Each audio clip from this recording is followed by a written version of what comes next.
ました。聞いてくださってありがとうございます。Thank you all for coming. I am so thrilled to see you all here, and we have a wonderful event planned for you. And tonight I'd like to introduce to you Roger Lowther. Roger has a degree from the Juilliard School, and he is a world-class pipe organist who's traveled all over the world performing. And he's also a missionary and church planter, as well as organizer of Community Arts Tokyo, which is an arts organization that brings together artists from all walks of life in Tokyo to live in community. And he has written a number of books and has even recently started a publishing company. And he's based out of Tokyo, has lived in Tokyo for, 17 years? Is that right? Yeah. And we got to know each other when I was doing my dissertation research in Tokyo as well. So we have a long history together. So I'm so glad that he could come and share with us tonight his own understanding of the Japanese art of Kintsugi and its message. Thank you, Roger.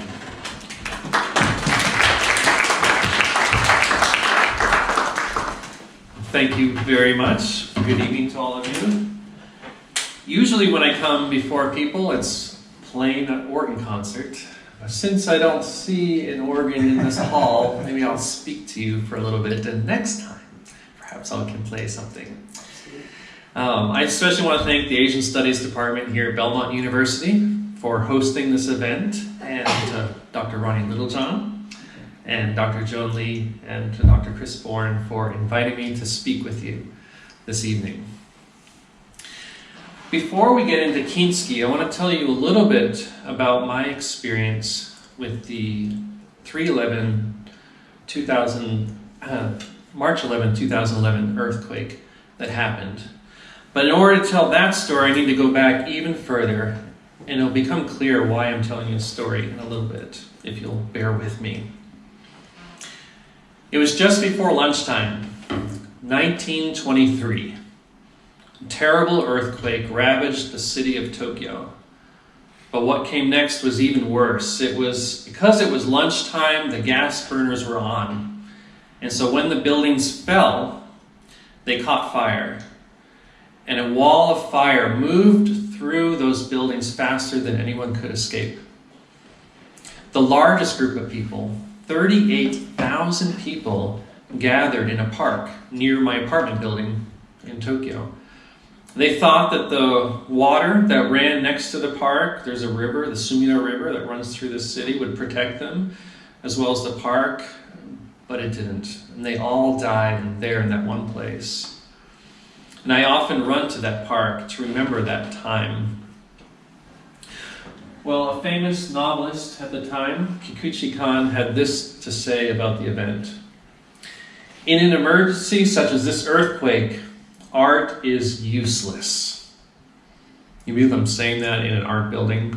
Art is useless, to say the least. Our recent experience only helped expose the ultimate futility of all artistic endeavors. This was reprinted in newspapers after the 2011 earthquake and appeared in a lot of blogs. And the quote really struck me. And you have to understand at least where he's coming from. When you look at the picture, everything's burned down. If there are no walls to hang a painting, is there value to a painting? If all the instruments were burned up in smoke, is there any value to music? If there's no stages for art performances, dance performances, for theater, where do we find the value in those things? And it kind of goes with that opinion a lot have that art is something that is extra, that's decorative. It's not really something we need. Well, I had to find out for myself whether this is true or not when that earthquake struck, March 11, 2011. I was underground on a subway when it struck. And it's really hard to describe to you the fear that we felt during that time. Rolling blackouts went through the city. We were told by our neighbors, don't drink the tap water. But all the shelves were empty in all the stores. And we had 4 small children. So we're in the dark with our kids. We were told not to go outside in the rain because radioactivity would wash down on us from the skies. And yet, as relief workers, we found ourselves constantly outside trying to pack trucks in the rain and feeling bad that we're having volunteers out there doing it with us. There was whispering that the whole middle third of Japan would have to be evacuated, including the city of Tokyo. That's 38 million people. And people are whispering that, is Japan finished? Is this the end? So it was in this kind of environment that I went out as a relief worker. I found myself 3 days in after the earthquake, right next to the nuclear power plants in a shelter, bringing food, water, clothing, those necessary items. But there was also an old, sticky keyboard in the corner. Now, you wouldn't think that art would have any role to play in this environment either. The chaos of that scene. I was dirty. I was wearing my jeans and boots and a winter coat because it was cold inside and out. It was snowing. And yet, they asked me to give a concert, which I was kind of, I don't know that I can do it. You know, I didn't have any music with me. I hadn't slept all night long. We had to take local roads. It took us 18 hours to drive there because they shut down the highway for emergency vehicles only. And a lot of the local roads had gaps, especially between the roads and the bridges from the earthquake. And so we had to be careful every step of the way and listening on the radio to see if the nuclear situation was going to get any worse. And yet, I don't think I've played for a more appreciative audience. People calling out, bravo, subarashi, wonderful, great. And afterwards they came up to share their stories and their lives with us. And pretty soon I found myself giving concerts all up and down the coast for 6 months in situations that were less than ideal. There's one particular concert that stands out to me. It was 2 months after the earthquake. There was a moment of silence we had at 2:46 p.m. And then it was our job to give a concert. I had never been in front of a more somber audience. As an organist, I've played for a lot of funerals, probably 1,000 funerals. So I know what it means for a room of people to be grieving, but I've never been in that kind of situation. Just everyone looking down. They didn't care if we were there or not. And it didn't seem right to bring music into that situation, to break the silence with anything. Well, one of our musicians was a shakuhachi player, and he went to one side of the room and played a little melody. I wish I was a better singer, but it was something like this. It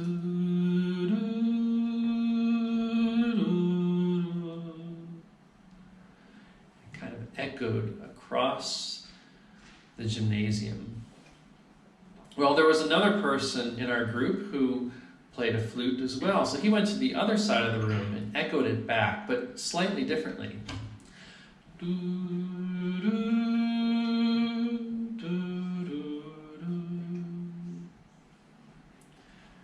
Back and forth, call and response, question and answer. Their melodies crisscrossed the room and flowed through the people.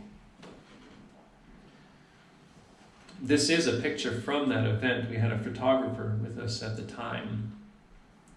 Well, the two musicians began to walk toward each other through the people. And as they got closer, their melodies got longer and happier. And you could visibly see and feel the room change as people began to sit up and lift their heads.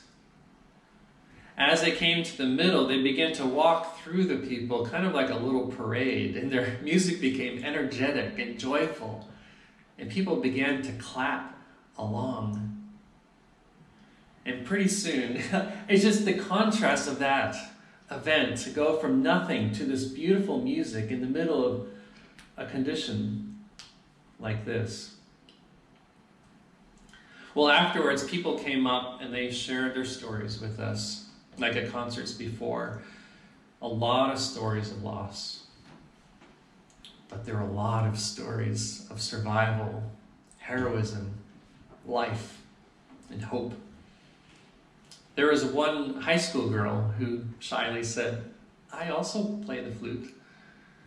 Well, of course, we wanted to hear, so we had her go back and get her flute, and I'm sure it was the first time she had done that since moving to this place. There's no privacy. She wouldn't have wanted to play in front of people. So she dug through her clothes and everything she had left in the world, a water bottle, flashlight, things like that. Brought back her flute and she began to play for us. And pretty soon the two flutists joined in as well. And as they did, a group of women surrounded them in a circle. And they began to laugh and clap, and then even began to dance. It was like this party had broken out in the middle of the room. And yet we had been in the depths of despair just moments before. I had no idea that the arts could have that kind of power in this environment. The art had a power that I was just beginning to understand.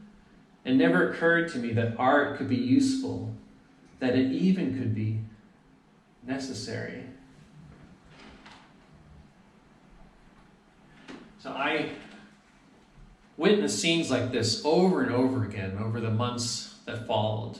Sometimes it was joyous, but sometimes entire rooms of people would burst into tears, probably weeping for the first time.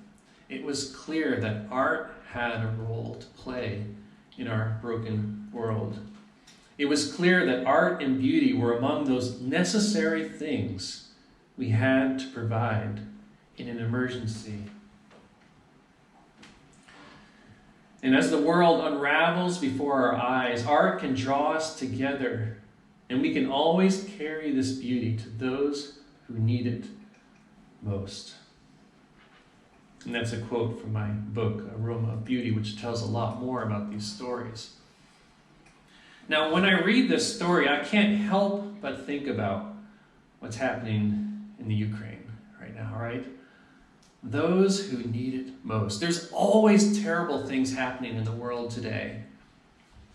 Just 2 weeks ago, I was down on the Gulf Coast playing a concert in Gulfport, Mississippi.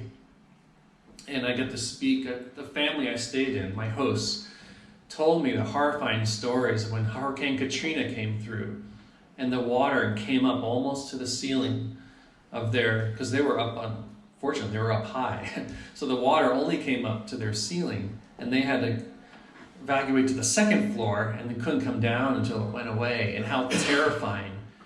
And even the woman shook a little as she told the story. It was clear, even though it was a long time ago, it was still very, very real to her.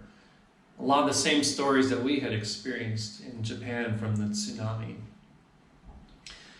Not just natural disasters, but man-made disasters as well.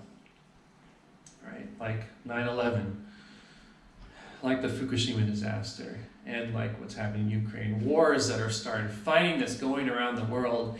And so in a world like this, where there is so much brokenness, fracturing of our planet and our lives and our relationships, we need to find a way to move forward.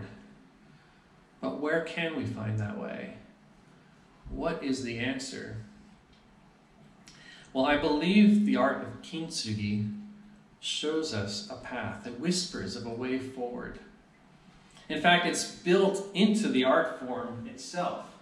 Right? The brokenness of the cup is built into the art itself.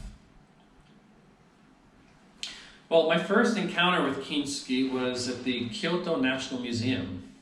I was with a potter, friend of mine. We were walking down the corridors, came around a corner. He wanted to show me the pottery section.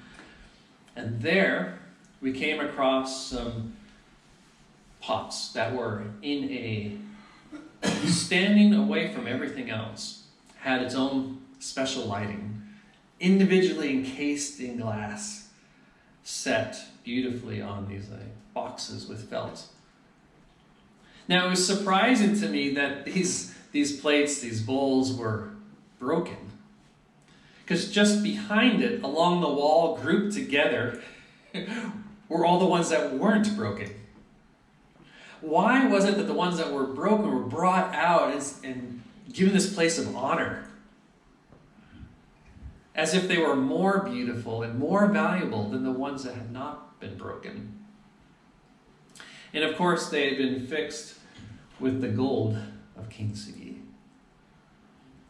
Now, this is strange to me because where I grew up in Boston, on the edge of a stone fence, there's a lot of broken pottery in the ground because it used to be farmland.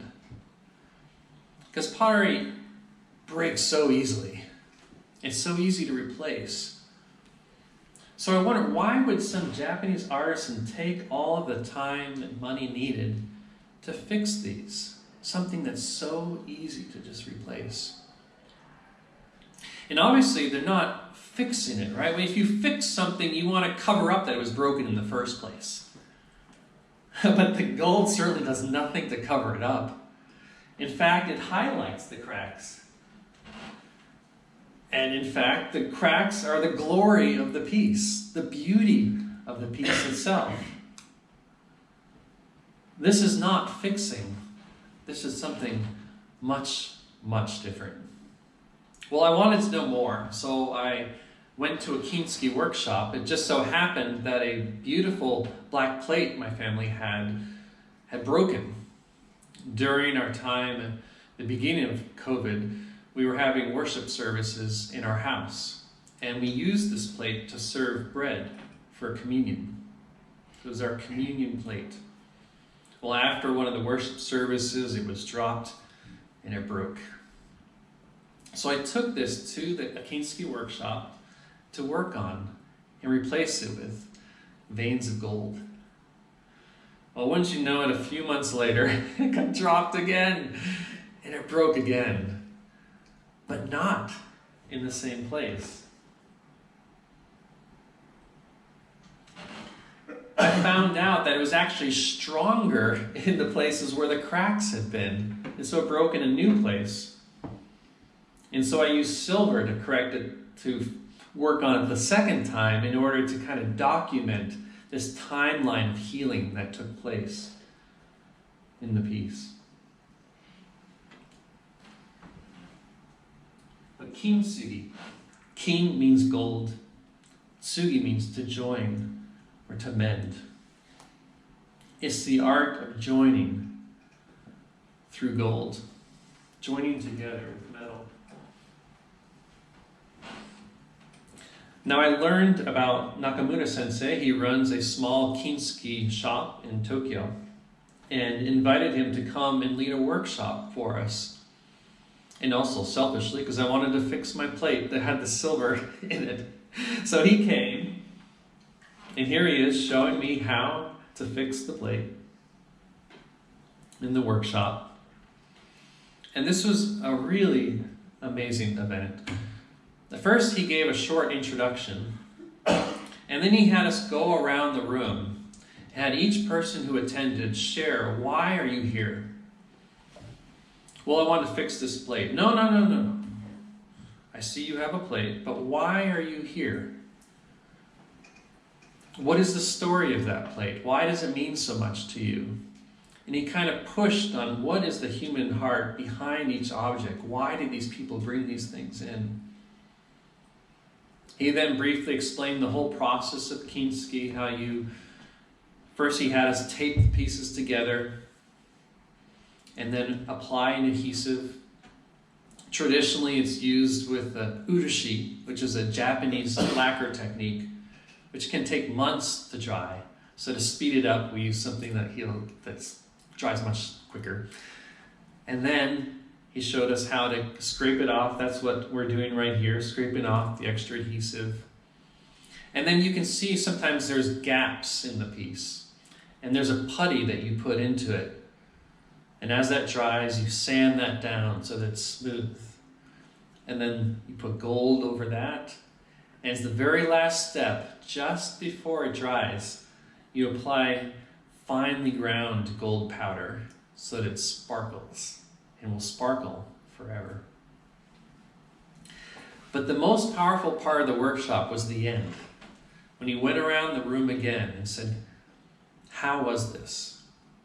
What was this experience like for you? And I want to share some of these stories for you. This is Jethro. He's working on a small plate. He loved a woman, but she didn't love him back. Unrequited love. He went to her and said, do you have something that I could work on? Something broken that I could work on in this workshop? And well, she didn't want to lead him on, saying, I'm not interested in you, so no, I don't have anything. But he kept asking, so she said, okay, my friend has something that you could work on her piece. It's broken, and I'm sure she would appreciate that. And so he brought it here. He was sitting right next to me, and he's working on it pretty quick. He's going to finish this piece and get it fixed. And the sensei came up to him and said, no, you goody, slowly. And Nakamura Sensei was asking him all kinds of questions to get at his heart. Where is your heart at as you're doing this piece? Because it's not about the dish itself. It's about himself. Well, this story has a happy ending. I can tell you that they are now engaged and plan to be married this fall. And I believe that Kintsugi had a role in that whole process. As he brought the piece back for her, he showed his love for her in a way that was not threatening. Well, there was a couple there who were about to be married the week following. I played for their wedding. This is Satoshi and Saori. And they thought it would be cool to bring in coffee mugs. They thought this was beautiful symbolism of their new life together, that they would drink Kintsugi coffee every morning together as a couple. Now, we're all broken people with broken lives, but the symbolism here is that they were taking their own brokenness and making it into something new, joining, mending together with gold.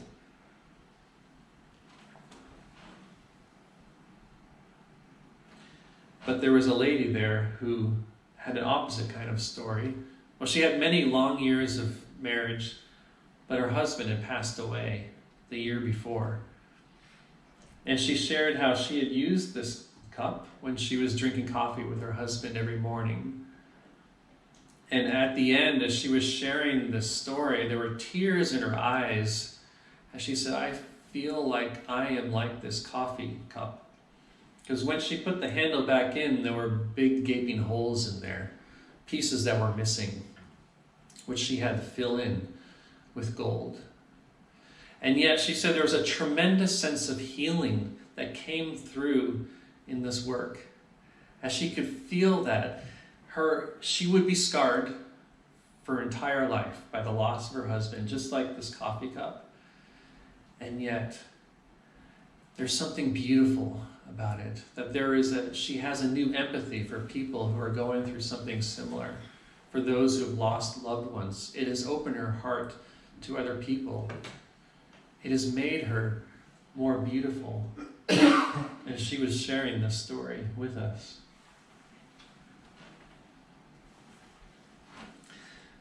This man shared a story that was sad.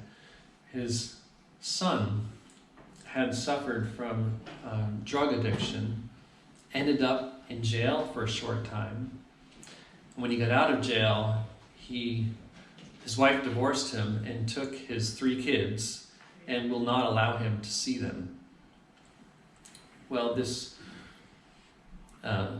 man gave his father this cup. So here's the father, the grandfather, bemoaning the fact he can't ever see his grandchildren and the brokenness in his son's life. And yet, he said there was a tremendous sense of healing that came through working on this piece. That somehow there is a way forward. And through it all, his son is really, really changed. I know him well. There is a new depth in him. A lot of the selfishness he had before is gone. There's a new hope in him. And so this man, the grandfather, was sharing these stories and rejoicing in the change that's happened in his son's life. And this was expressed through the art of Kintsugi. Just another plate that was being worked on at the time. This one, because it's black, it's hard in this photograph to tell, but there is the sparkliness of the cracks from the fine gold that was put on top. This young woman was being playful. The putty that you put into the holes, she decided she would just add it to the outside of it. So you have it around the bowl, and also this flower-like cup here. At the 5 points, she put the little clumps of the clay so that they would paint them with gold, and so it would stand out. So I think you're beginning to see a picture that Kintsugi has nothing to do with fixing broken dishes and cups. It's about creating something new.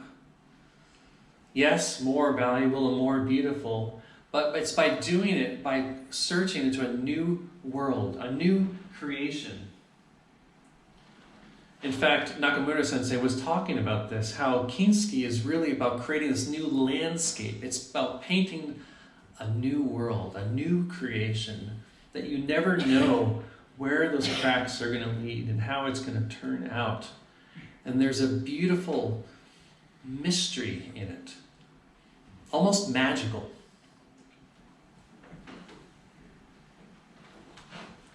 I particularly liked this one. It reminds me of the cracked rocks I see around Nashville as I've been driving around. The fractures in rocks. And some of the most beautiful and valuable rocks are those that have been cracked. Jasper is one of them.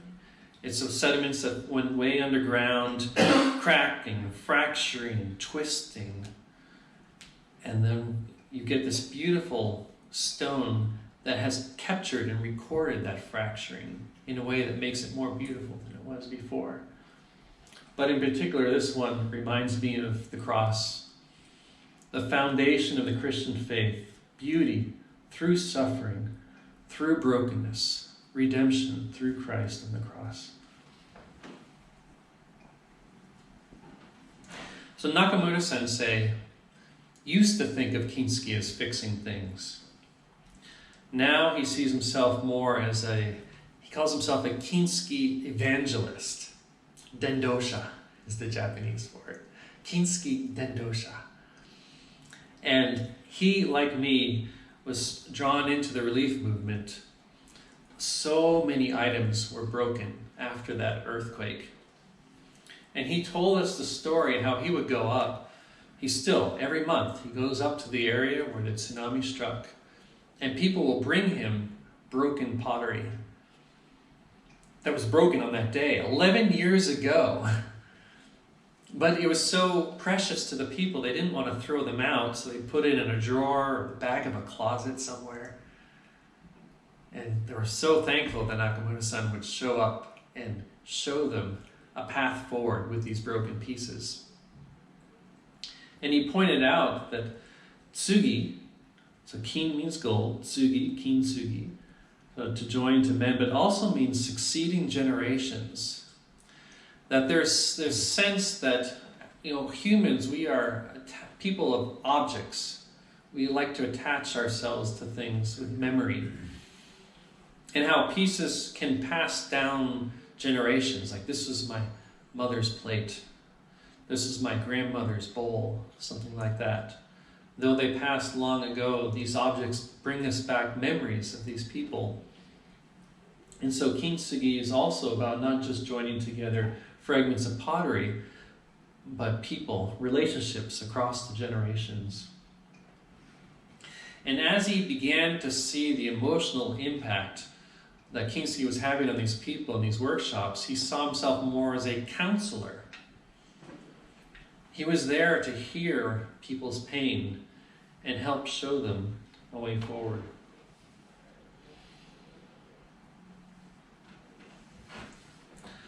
A form of Kintsugi that he particularly enjoys is Yobitsuki. Yobi means to call. Tsugi means to mend. So it is a call to mending. The idea is you bring two objects together that were from different broken objects. And they call to one another, calling into each other. It's the next step of joining things together. He said he loves to go to old shops and get broken pieces and put them and see how they can fit together. But as he's been doing this, he's found new meaning in that as well. That by peacemaking, P-I-E-C-E, it can lead to peacemaking, P-E-A-C-E. And he has taken this in so many different ways. He told us about a plate one plate was a Korean plate, made in Korea. Another plate was made in Japan. But they were both made at a time when they were at war with one another. And that by joining the pieces together, he felt he was symbolizing peace between the two nations and the two cultures. And he told me how he was planning to go to Israel to do pieces with Palestine and Israel. But because of COVID, that trip was canceled. He was also going to go down to the U.S.-Mexican border and work with people there. And I am certain he's going to want to go and work with Ukrainian refugees as well. There's just so many possibilities in the meaning behind Yobitsuki in all these different ways. It is far beyond this concept of making. It's about building something new. The message of Kintsugi is a message of grace. Our brokenness, our missteps, our mistakes are not the end. Value and beauty can be brought out of our cracks. Our gaps are gold. Our cracks are glory. What a completely redemptive view of suffering. The golden cracks of Kintsugi are a message of redemption, of healing, and of hope. We can be remade with the gold of heaven, which will never tarnish or rust. And this message has been particularly personal and powerful to me recently with an accident that happened in our family. My oldest son, my 18-year-old son, was in a terrible accident on December the 2nd, just a few months ago, and suffered severe head trauma. He was hit right here at the softest part of the skull, and it sent fracturing throughout his skull in the front and the back, and damaging nerves, a lot of bleeding in the brain. He was about your age, he had to drop out of college, and we are hoping that he can go back in the fall. He was also hit very hard here under his jaw, visibly making it diagonal. Broken shards of bone were all throughout his face and decimated the joint here, so they had to go in with metal screws and metal plating in order to fix those cracks. And I believe, though, that one day in heaven, that will become gold, that the fracturing, the cracks in his skull will be filled with gold, that the cracks in his jaw and the metal plating too, that there is a way forward, that this is not the end. Our world is fracturing and falling apart, but that is not the end of the story. We don't need to despair. There is hope, and Kintsugi speaks to us about this hope, one broken piece at a time. Thank you.